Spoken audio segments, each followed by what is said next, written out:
leitura aqui, né? Aqui. Pode escolher. Ah, sim, pode ser. Essa é sua. Então, bora lá na página de número 283, pelo menos, é o que está aqui no livro, né? 283, será que está diferente na de vocês? O que é mais? O que é mesmo que nós vamos falar? Apologética. Apologética, o índice aí não está falando certo, não. não. Porque eu estava pensando que era antropologia. Não, antropologia, na verdade, nós encerramos na semana passada. 223? Foi. Não, 283. Desculpa a vergonha que eu passei. Vamos lá, então hoje a gente está iniciando uma nova matéria que se chama Apologética, né? E aí nós vamos então ver o que se trata essa matéria, o que quer dizer essa palavra, né? A definição de apologética, qual a importância disso para a nossa vida, para a vida cristã e tudo mais. Então a gente vai estar aí desenvolvendo essa matéria que ela é importante, senão inclusive nem estaria aqui na grade curricular. Então bora lá e aproveito para fazer as perguntas à vontade, tá bom? Apologética e o Antigo Testamento. Definição. Apologética é a ciência ou disciplina racional que se esforça por apresentar a defesa da fé religiosa, existindo dentro e fora da igreja cristã.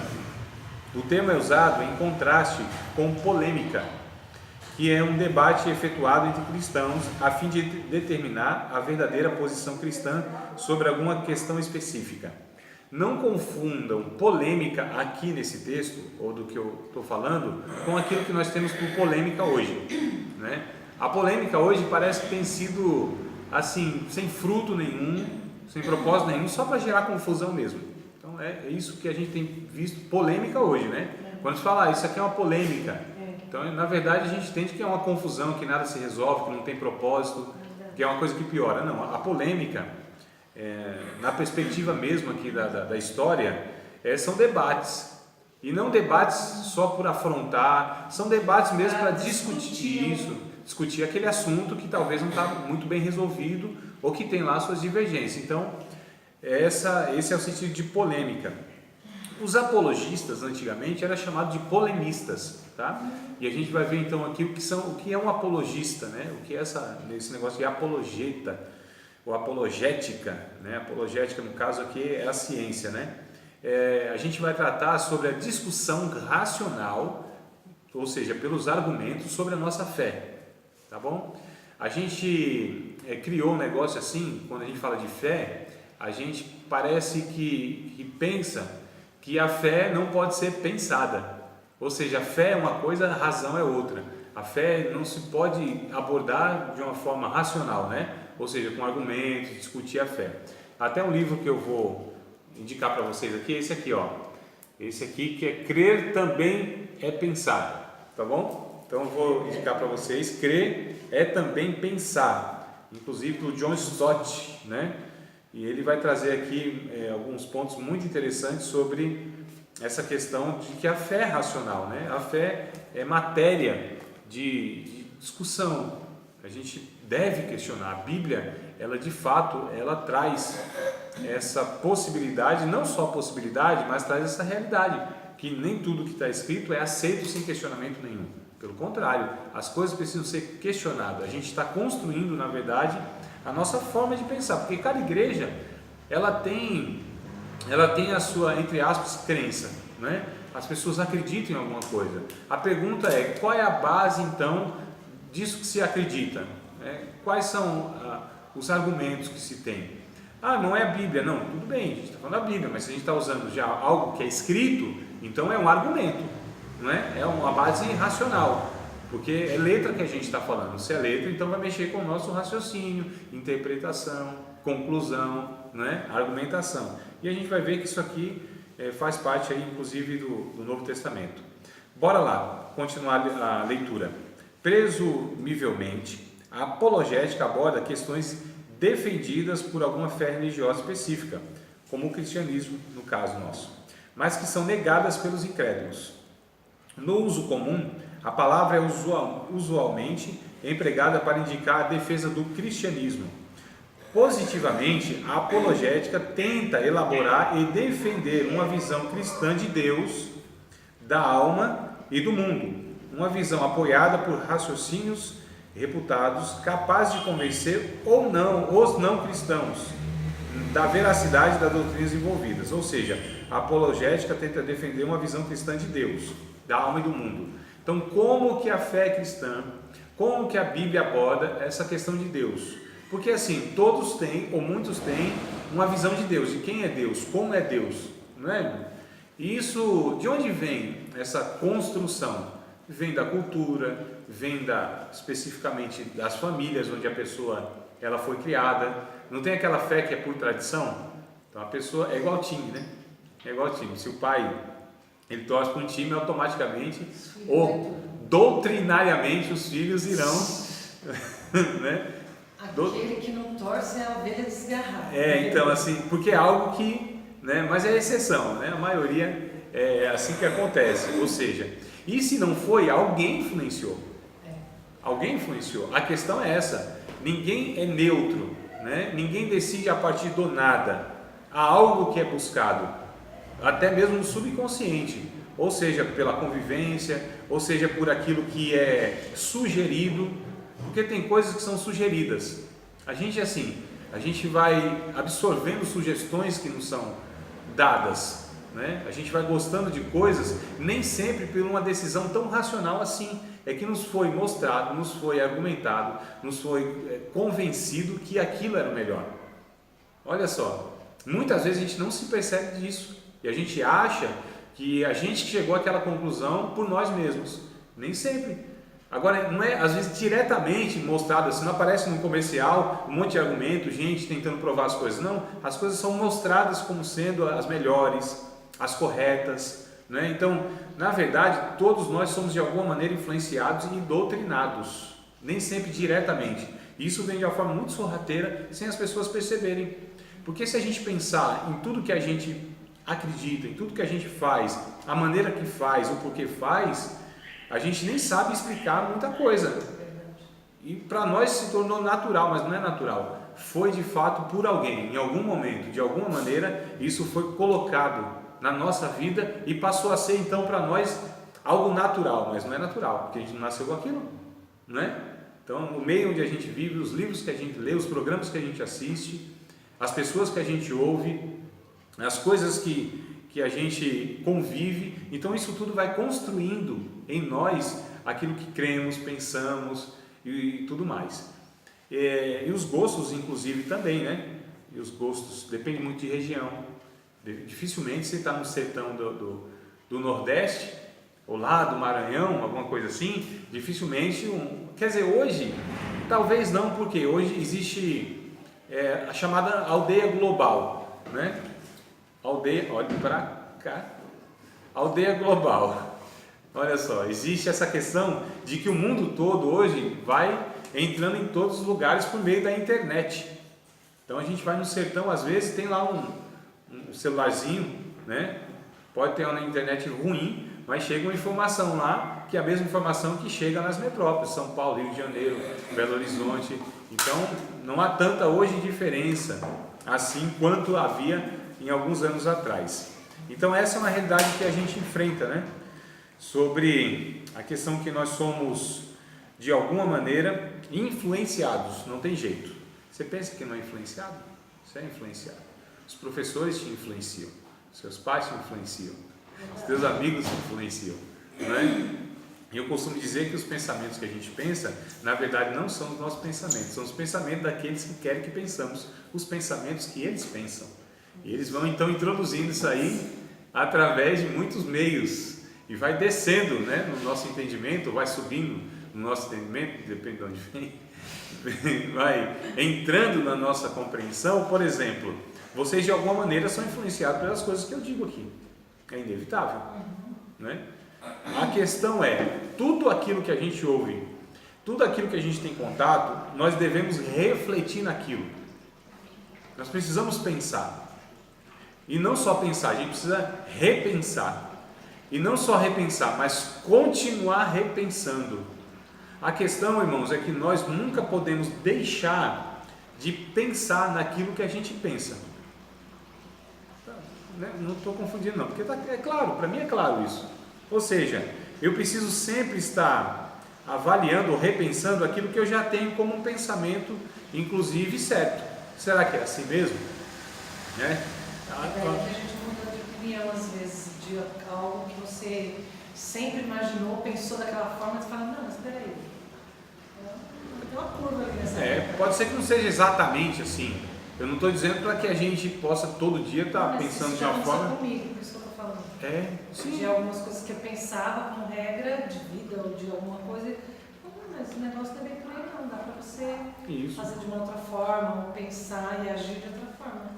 E tem pessoas, irmã Vera, que elas são assim, não, eu penso assim, não mudo. Ai, que raiva. Isso Conheço uma metade. então, isso é ruim, em certo sentido, porque as pessoas que assim pensam, elas não crescem, não amadurecem, né? Elas geralmente não estão dispostas para E assim, irmãos, aquilo que é novo para mim, não é que é novo no mundo, e nem a gente está falando da Bíblia, né? Porque a Bíblia não tem nada novo em si, é que talvez nós que não percebemos aquela verdade mais adequadamente, então de repente aquilo para nós estava meio embaçado, ou a gente via de uma perspectiva, porque assim, quando nós lemos a Bíblia, a gente lê com um monte de coisa na cabeça. Lembra da exegese, né? Onde a gente vai colocando significado na Bíblia, e a gente não tem direito de fazer isso, né? Então a gente precisa descobrir, e isso é uma tarefa que a gente vai fazendo ao longo do tempo. A gente não se entende tudo do dia para a noite, de uma hora para outra, é uma construção. E aí nós vamos, inclusive, a gente vê isso na vida dos apóstolos, na vida de Paulo, me parece Pedro e Paulo, que eu me lembro pelo menos agora as ocasiões, e isso é evidente quando ele, lá em Atos dos Apóstolos, deixa eu ver se eu lembro exatamente onde há aquela briga dele e do Barnabé, a respeito de Marcos, né? Naquela viagem, acho que é a segunda viagem missionária que ele faz, e deixa eu ver mais ou menos aqui, a primeira viagem no capítulo 13, e aí ele faz a segunda viagem, onde ele aí tem essa desavença com o Barnabé a respeito de Marcos, né? Isso, capítulo 15, no caso de Atos, se não me falha a memória. Não, Barnabé, não, capítulo 15 na verdade, capítulo 15 sim, só que é o verso 37, 38 e 39, Atos dos Apóstolos, capítulo de número 15, verso 37, 38 e 39. Olha o que diz o texto. E Barnabé aconselhava que tomassem consigo a João, que é o João Marcos, né? Chamado Marcos, mas a Paulo parecia razoável que não tomasse consigo aquele que desde a Panfilha se tinha apartado deles e não os acompanhou naquela obra. E tal contenda houve entre eles, que se apartaram um do outro, Barnabé levando consigo a Marcos, navegou para Chipre. Então a partir desse momento eles se dividiram, o Barnabé junto com o seu sobrinho, e aí Paulo possivelmente agora anda com Lucas, o médico que cuidava inclusive dele, né? E quem escreve Atos dos Apóstolos, e é por isso inclusive que Atos tem tantos detalhes a respeito dos feitos de Paulo, e escreve mesmo muitas vezes na terceira pessoa, né? O Lucas, porque Lucas estava com Paulo, muitas ocasiões com Paulo, então ele escreve com muita propriedade. Mas a questão que a gente percebe em Paulo aqui, no começo, até o apóstolo Paulo, irmãos, ele precisou amadurecer. Até o apóstolo Paulo, ele também, ao longo do tempo do ministério, da vida cristã, ele também foi por Deus transformado no seu pensamento. Aqui ele tinha um perfil de um obreiro que não tolera a falha de ninguém, né? Que não consegue ter uma flexibilidade para lidar com novos convertidos, com jovens. Isso a gente vê muito, infelizmente, nas igrejas, né? Obreiros um pouco antigos, que eles não têm irmãos, não é aceitar erro, mas é no mínimo compreender o porquê que há aquele comportamento. E se nós nos julgamos maduros de fato, então nós devemos, e é nós que devemos saber como nós vamos conviver e tratar aqueles que não são maduros. Porque eu vejo gente dizendo que é maduro, mas ele não sabe conviver com o imaturo. Ora, é o imaturo que tem que ter essa habilidade de conviver com o maduro? Não. É o contrário, não é?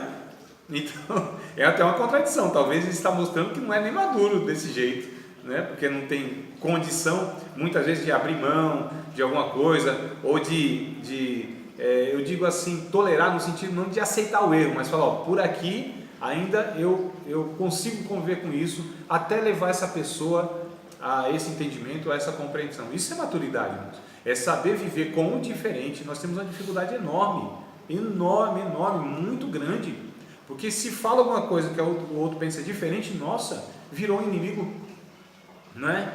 Já ofende. O Facebook é uma prova disso. Então, no Facebook é o pior lugar para discutir ideias. Aquilo não foi criado para isso, irmãos. O Facebook só foi criado para, muitas vezes, coisas fúteis, mensagens rápidas, não é? A barrinha lá que rola, se ela é muito pequenininha, nem adianta, não vai ler tudo aquilo. A barra de rolagem, ela uma tela e meia, no máximo, né? O texto não pode ser muito grande. As discussões lá, elas são, não tem como, é um negócio assim, complicado demais. Então você postou alguma coisa diferente e os cristãos estão mostrando a sua imaturidade. E pasmem, muitos líderes, muitos obreiros, muitas pessoas se julgam então, gente que são maduras, são exatamente essas que parecem ter mais dificuldade de ter assim uma margem de flexibilidade. É o que diz o Provérbios 32:6, 32:7. Bem-aventurados são os flexíveis, porque eles nunca serão quebrados. Né? Nunca leram isso aí? Provérbios 32:7. Bem-aventurados os flexíveis, porque eles nunca serão quebrados. Achou não, Aninha? Tem Provérbios, até tem um nessa Bíblia aqui. Ou será que tem mais? Não existe mesmo. Você não. está inventando? Eu inventei, mas não é um pensamento assim. Mais um provérbio. Não está na Bíblia, mas não é um pensamento assim que tem. Fez você procurar. Ah, meu pai amado. Ele está falando para mim e você achar agora. Mas assim, não. Mas bem que podia estar na Bíblia, né? Se não tivesse. Podia, porque é Podia. interessante. Não está, né? Mas. Interessante Então tem muita sua agilidade pensativa. Mas é verdade, olha só, bem-aventurados são aqueles que são flexíveis, nunca serão. Aquela pessoa que é muito rígida, você pega algo muito rígido, se você forçar um pouquinho quebra, né? Agora olha que coisa interessante, aquilo que é flexível, você inverte. Aliás, tem um salmo que vai dizer a respeito, acho que é o Salmo 90, não é o Salmo, agora está escrito, Salmo 90 existe, Salmo 90, vamos ler lá o Salmo 90, agora ficar desconfiado, né? Quando eu falo um texto, será que tem? É só puxar na memória. Tá vendo só? Eu já li o Salmo 90. Sim, então existe, né, irmão? Pelo menos. Que coisa boa. É o 92, irmão, 92. Eu acho interessante essa comparação que o salmista faz a respeito dos velhos. Olha só, no verso de número 12, né? O justo florescerá como a palmeira, crescerá como o cedro no Líbano. Os que estão plantados na casa do Senhor florescerão nos átrios do nosso Deus. Na velhice ainda darão frutos, serão viçosos e florescentes, para anunciarem que o Senhor é reto, Ele é a minha rocha e nele não há injustiça. O verso 12 me chama a atenção, o 12 e o 14. O 12 por quê? Porque diz que o justo, ele é como a palmeira. A palmeira, irmãos, aquela árvore grande, alta, onde ela enfrenta vendavais e ela vai até lá o chão, né? Não sei se vocês já viram a imagem. Vai até lá o chão, a ventania passa e ela volta no mesmo lugar. Ela tem raízes profundas, as raízes que prendem e faz com que, e a sua capacidade de flexibilidade, essa envergadura, o vento vem, a ventania, e ela não quebra. Por quê que ela não quebra? Porque não é rígida, não é um tronco rígido, né? E o verso de número 14 diz que na velhice vão dar fruto. Esses velhos darão fruto. Olha só, me parece, quanto mais velho a gente fica, parece que pior a gente fica no sentido de ser ensinado, instruído, de se deparar com a mudança. A mudança para nós, assim, muitas vezes é mal vista, não é? Porque ela vem nos confrontando na forma que a gente vivia e a gente não vive mais. E a gente julgava, não é possível Eu passei 50 anos da minha vida vivendo assim, agora estão me falando que não é assim, né? Aí entra o orgulho do homem, entra essa rigidez do coração que não se deixa ensinar. Essa questão, não, eu sei já tudo na vida, eu já conheço tudo, ninguém me ensina, e ainda mais se são pessoas que a gente julga que são inferiores a nós, seja pelo conhecimento, seja pela idade, seja por qualquer outro motivo. Então a gente vai colocando essas barreiras e a gente vai levantando muros e nos cercando naquele local, onde na verdade a gente vai ficando isolado, irmãos. As pessoas se isolam, né? Aliás, e a Bíblia, Provérbio 18, existe o 18, está lá, o 18 verso 1, agora não estão todos desconfiados, não vai abrir mais a Bíblia assim sem puxar na memória, se tem ou não tem. O Provérbio 18 verso 1, aquele que se isola, ele se rebela, ele se insurge contra a sabedoria, né? Pode estar outra versão, de uma forma... Essa Bíblia aqui é bem diferente. Leia nela, para ver, novela. Quem se isola busca interesses egoístas e se rebela contra a sensatez. Olha aí. Isso, mas é justamente isso aí. Então, o isolamento, né? A pessoa se rebela, se insurge e é egoísta mesmo. E a pessoa egoísta, ela não cresce jamais. O egoísta, na verdade, como ele sabe que não cresce, ele não vai crescer, o que ele faz então para que ele continue grande? Ele diminui os outros. A única forma do egoísta achar que pode ficar grande é ele diminuindo os outros. Sempre nessa possibilidade de que o outro está errado, o outro não presta, né? A pessoa egoísta, a pessoa soberba, essa orgulhosa, ela não vai admitir de maneira nenhuma que outra pessoa possa ensiná-la, porque ela sempre vai considerar que outra pessoa ela é inferior, tem menos experiência, não considera que pode vir alguma coisa boa de Nazaré, por exemplo, que um menino pode ensinar porque o outro é mais velho, porque um novo convertido não pode ensinar porque eu já sou um obreiro, já sou um cristão de longa data, não é? E muitas vezes a gente tem percebido, irmãos, que muitos, na verdade, têm tomado para si como álibi para aliado ser o tempo, mas o tempo, na verdade, tem denunciado sido contra essa pessoa, não é? Então esse negócio que faz não sei quanto tempo que eu leio a Bíblia, não sei quanto tempo que eu estou na igreja, não sei quanto tempo que eu aprendi isso, e às vezes isso é uma denúncia porque essa pessoa só está muito tempo errada. Não, então o que o tempo quer dizer quando nós estamos errados? Quer dizer que estamos muito tempo errado, e muito tempo nós passamos errado. Olha só, então aqui a gente percebe, a gente está lidando com a argumentação. Então nós precisamos ter muito cuidado, irmãos, porque as pessoas elas têm essa resistência natural, né? Quando você vai confrontá-las nesse sentido, a abordagem também faz toda a diferença, mas a questão aqui da argumentação que a gente usa, e é inevitável, nós que vamos defender a nossa fé, o que nós estamos fazendo ou iremos fazer? Nós iremos apresentar os nossos princípios, os nossos valores, que via de regra, para as pessoas que ainda não conhecem o Evangelho e não vivem, é aquilo que vai confrontar, porque ela vive totalmente contrário àquilo que a Bíblia ensina, porque vive segundo o curso deste mundo, porque a sua mente é natural e tem dificuldade de aceitar as coisas espirituais, as verdades espirituais. Então quando a gente vai falar a respeito de Deus, da palavra de Deus, da verdade, de coisas que são corretas, essas pessoas elas vão ter essa dificuldade.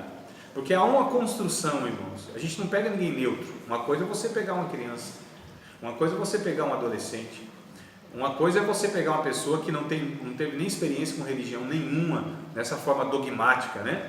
Doutrinária e tal. Uma coisa é isso. Mas o que a gente se depara não, são com adultos. Não é a nossa dificuldade na teologia, não é o choque que vocês até hoje, parece que ainda tem quando ouve alguma coisa que eu falo, ou quando lê a Bíblia, falam, nossa... Mas por que todo esse choque? Porque já tinha um monte de coisa na cabeça de vocês. Porque nós já acreditávamos em um monte de coisa. E essas coisas elas precisam ser desconstruídas. Aqui é um trabalho dobrado, irmãos.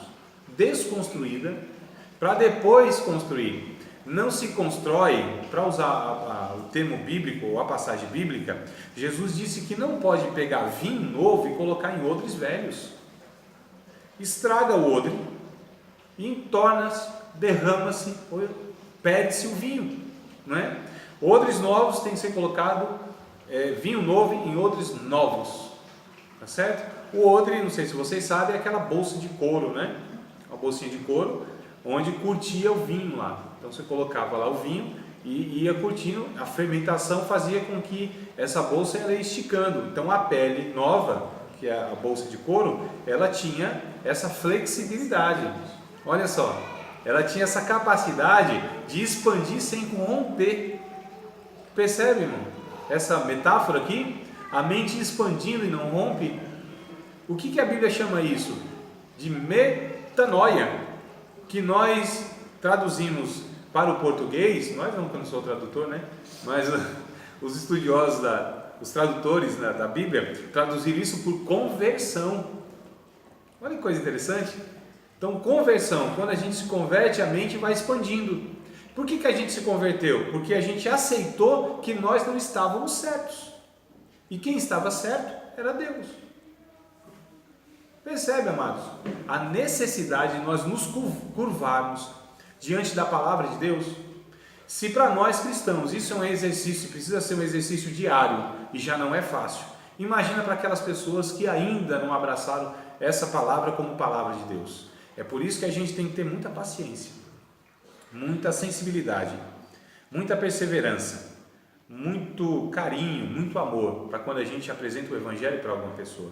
Eu falo brincando, mas imagina só, é daí para pior.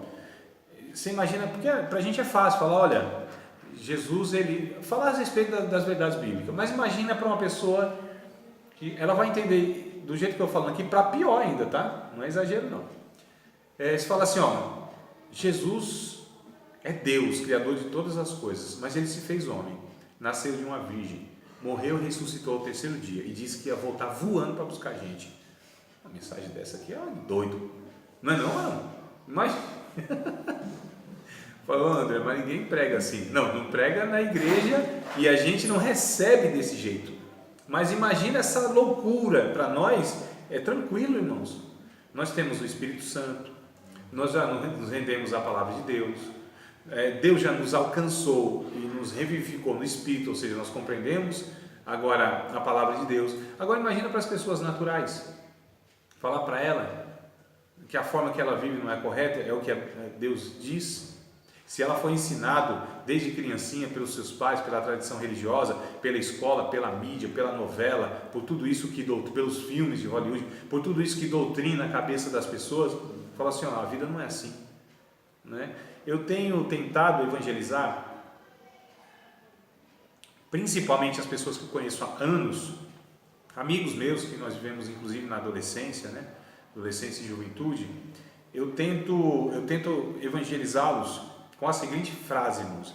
Tento mostrar para eles da seguinte forma: olha, existe uma outra maneira de viver. Só isso que eu falo. Existe outra maneira de viver. Você não fala Jesus te ama? Não falo não. Estou falando de onde eu dei um estudo sobre tudo que você estava falando. Tudo. Então. Porque eu estava falando sobre a forma de que uma pessoa que não é da igreja, que não tem entendimento, como que ela vai ler, ela não tem o Espírito Santo, como que ela vai interpretar a Bíblia? Estava falando sobre o eunuco lá, que ele estava lendo Isaías e tal. E aí Felipe chega e fala, ele falou, ninguém me explica como que eu vou saber. Como que eu entendo? Como que eu entendo? Entendi. E é bem difícil, né, Exato. aquele versículo lá que ele está lendo, é muito difícil, né, falando sobre ele pergunta de quem é que o profeta está dizendo, é de si mesmo. E já era, então a gente já vê que é uma pessoa, inclusive, que já tinha instruída, estava lendo as escrituras. Então a gente percebe, na verdade, que aqui já há uma ação do Espírito Santo, né? Aqui já é um meio caminho aberto. Aqui já há um terreno preparado. Eu falei isso para as pessoas. Nós temos que estudar, nós temos que buscar o discernimento, que é o dom de discernir e tal. E buscar isso daí, para quando eu falei, você foi evangelizar alguém, você não chega e fala assim, Jesus te ama, todo mundo fala isso, o mundo inteiro fala isso, Jesus te ama. Virou um jargão, isso. É algo que não tem muito impacto, né? Exatamente. As pessoas nem sabem o que é amor. Hoje um menino lá no serviço, porque tem um rapaz lá, Assim, de vez em quando eu começo a conversar com algumas pessoas, né, e ele estava perguntando um negócio, ele estava falando alguma frase bíblica, eu falei, não, isso aí não é bem assim, é dessa forma. Aí quando foi hoje, isso foi antes de ontem, eu não lembro o dia, quando foi hoje, a gente falando alguma coisa, ele estava falando daquela história que saiu do nosso curso, né, que veio aquela foto. Estava falando com uma menina e ele chegou lá perto, a gente estava no caixa, ele, o que vocês estão falando? Eu falei, isso é curioso, lá acabei falando para ele. Aí ele entrou, mas aí ele falou assim, mas eu acho que não precisava estudar para saber a Bíblia. Por que não? Porque você percebe que a pessoa é mente fechada, tudo que você está falando aí, é uma pessoa assim que... Cristão, ainda por cima. Não, ele já foi para a igreja, ele fala que o irmão dele ele falou assim, meu irmão, ele é pastor, tudo. E assim, eu vejo que ele fala a Bíblia, eu falei, então, só que a gente aprendeu algumas coisas que não é realmente o que está escrito.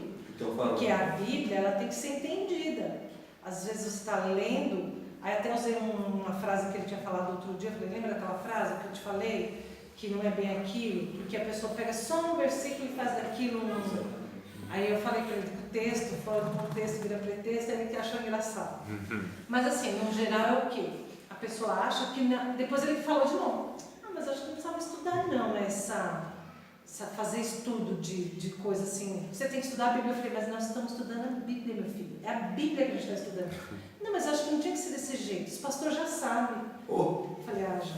Deixa pra lá. É uma certa... horário de serviço dá para combater, nem debater nem discutir. Então, aí a gente precisa, inclusive, achar meios para que a gente possa estar alcançando, então, aliás, para a gente estar transpondo essas, porque são barreiras que as pessoas colocam nas suas mentes, né?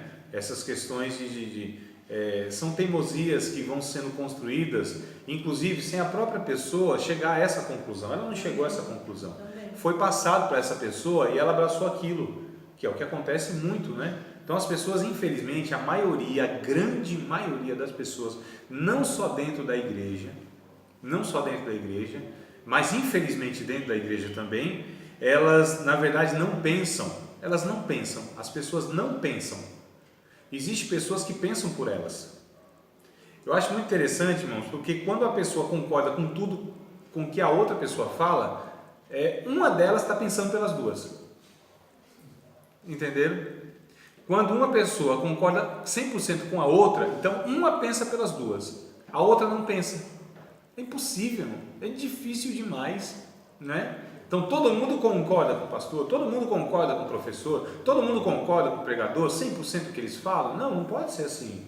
Como que é esse negócio? É muito complicado quando é assim. Quando é assim, a gente já percebe que as pessoas elas são alienadas e as pessoas não pensam por si.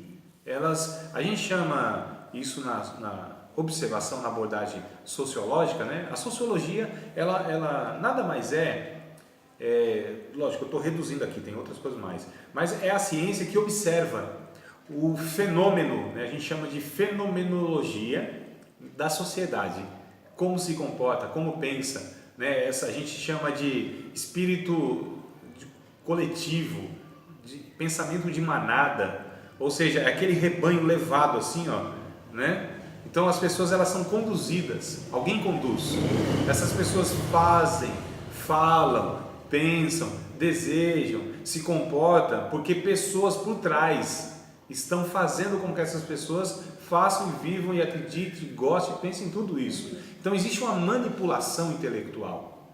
E o pior de tudo é sem essas pessoas perceberem. Então elas fazem e nem percebem que alguém fez elas fazerem. Existe uma manipulação, irmãos. Existe uma conspiração. Quando é para o bem, mais ou menos. Eu digo mais ou menos, não digo que é bom, porque assim, quando uma pessoa persuade a outra a fazer o bem, pelo menos está fazendo bem, mas ela está persuadindo, ela está manipulando de alguma forma, né? Então nunca é bom a manipulação sobre as outras pessoas, porque você está na verdade escravizando de alguma maneira aquela pessoa. A Bíblia diz, não se faz escravos dos homens, vocês já foram comprados por bom preço. Então há essa dificuldade que as pessoas têm, e aí quando eu falo, nossa irmão, principalmente, sabe quem mais que vai assim ficar agoniado? São líderes. Dificilmente uma pessoa que não é líder, quando eu coloco na internet, lá no Face, em alguma questão assim, sobre essa questão de emancipar as pessoas a Cristo. Nossos líderes ficam doidos, não é? Pastores e líderes, eles ficam apavorados, achando que eu estou incentivando as pessoas a serem rebeldes, a não ter liderança nenhuma. Não, não é isso, não é isso. Eu estou propondo aqui um equilíbrio das coisas, não é? Um equilíbrio, porque eu entendo que o Evangelho, que Jesus nos ensina isso, que os apóstolos ensinaram isso, para que nós que somos talvez cristãos mais maduros, nós possamos levar as outras pessoas à maturidade, a ponto de essas pessoas só dependerem de Cristo no que tange a questão da eternidade, as verdades espirituais, para que elas não possam ser dependentes eternas, irmão, das minhas instruções, né? Para que elas aprendam o caminho da comunhão com o Espírito Santo, ela e Deus, e que não precise de um terceiro, um sacerdote, um rabi, um erudito, alguém que sempre fale para elas.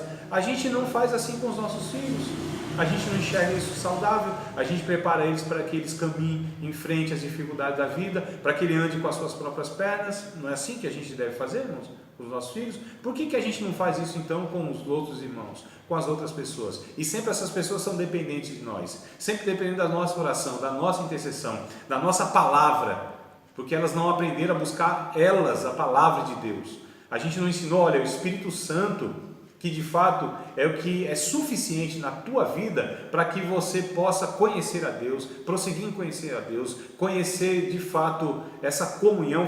Deus quer falar com você pessoalmente, Ele não tem terceiros, Ele não tem profeta, né? E eu não estou dizendo com isso que a gente despreza a liderança eclesiástica, que a gente despreza a questão de um conselho cristão, que a gente despreza que a gente deve buscar ajuda nos irmãos, né? Seja na oração, seja na orientação. Não é isso que eu estou dizendo. Eu só estou dizendo e propondo que tem que haver um equilíbrio. E esse equilíbrio, ele tem que ser nisso, que a gente sempre vai precisar uns dos outros, mas que essa pessoa não precise sempre do outro, para tudo, irmãos. Dá para compreender? É tão simples, não é, irmão? E mesmo assim ainda sou taxado de um irmão que hoje mesmo tive uma certa dificuldade, falei uma coisa, o cara entendeu outra.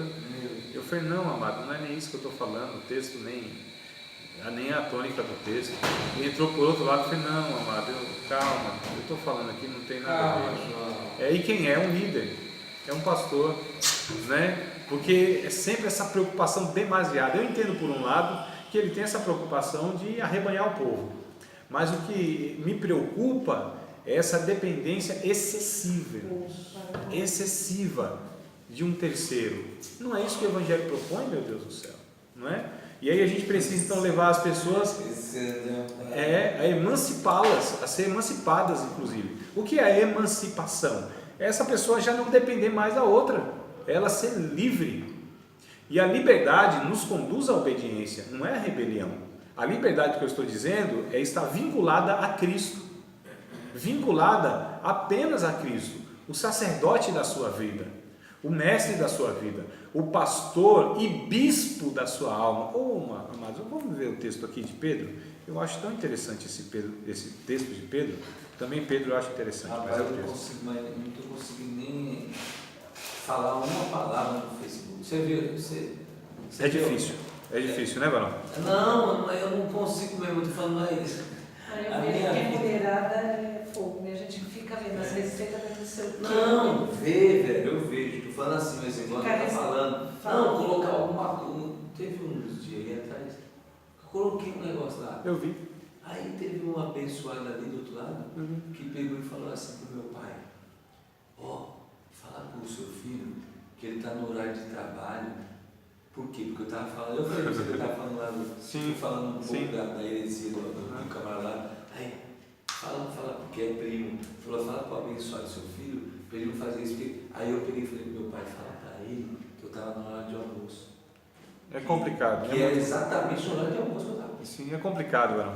1 Pedro capítulo 2. Fica doidão, né? Versículo de número 25. 1 Pedro 2 e 25. Porque éreis como ovelhas desgarradas, mas agora tendes voltado ao pastor e bispo da vossa alma. Bispo aqui é o superintendente, é o supervisor, né? É aquele que olha por cima, é o guardador é o sentinela. Então, o pastor e bispo da nossa alma. O pastor e bispo da nossa alma é Jesus, irmãos. Tá certo? Unicamente. Ele, só ele, apenas ele. Então, ele é o pastor e bispo da nossa alma. E tem pessoas que acham que são dono das almas das outras pessoas. Alguns pastores, aí, infelizmente, eles acham que são dono, decidem, não é? Amaldiçoa. A gente chega no absurdo de um pastor, quando um membro lá não quer mais caminhar com ele, ele amaldiçoa logo. Olha o absurdo, não é? Tem. Eu estou para escrever um artigozinho aí, talvez semana que vem, se Deus me der graça e tempo. Eu preciso dos dois, de graça e tempo, para escrever a respeito dessas relações que nós temos institucionais. Nós temos relações institucionais, não são amizades verdadeiras, né? Onde a pessoa, entre aspas, é amigo, enquanto eu estou lá compartilhando, compactuando, né? Convivendo com ela. A partir do momento que eu saio, fazendo tudo que ela quer, às vezes, a maioria sim, mas convivendo, porque então são institucionais, porque eu saio daquela instituição, eu já não presto mais, né? Já, essa questão, quer dizer, é uma relação assim bem desonesta, bem hipócrita, bem mecânica, bem interesseira, não é relação mesmo de amizade. Eu entendo, inclusive, que amizade não acaba, se acabou porque nunca foi amizade verdadeira. É só mesmo relação de interesse, escusa, né? Então a gente percebe aqui que o pastor e bispo da nossa alma é Cristo e a gente precisa levar as pessoas a depender só de Jesus, né? Essa emancipação. Amados, eu devo confiar plenamente no poder da palavra de Deus. No poder da palavra de Deus. Dar a palavra para o povo foi o que Martinho Lutero sugeriu, não só sugeriu, mas lutou por isso. Por quê? Porque ele sabia que a palavra, o povo com acesso à palavra, esse povo seria liberto, conhecereis a verdade e a verdade vos libertará. Porque a questão de tanta dificuldade de liderança, e sempre vou me remeter a isso, sempre liderança. Quando as pessoas falam que não é liderança, é porque foi influenciado pela liderança. Por exemplo, se a pessoa fala, não é necessário estudar a Bíblia, não é necessário teologia, por que falam isso? É pelo medo, irmãos. Porque a pessoa que tem conhecimento, vai ser difícil você manipular essa pessoa, não é? E quando a gente dá conhecimento bíblico, e quando a gente põe a pessoa com contato com a Bíblia, e se de fato esse contato nós estamos direcionando de uma maneira correta, então a Bíblia tem poder para fazer o que ela tem que fazer, ela não depende de mim. O apóstolo Paulo, vamos ler o texto no capítulo 2 de 1 aos Coríntios. Na verdade,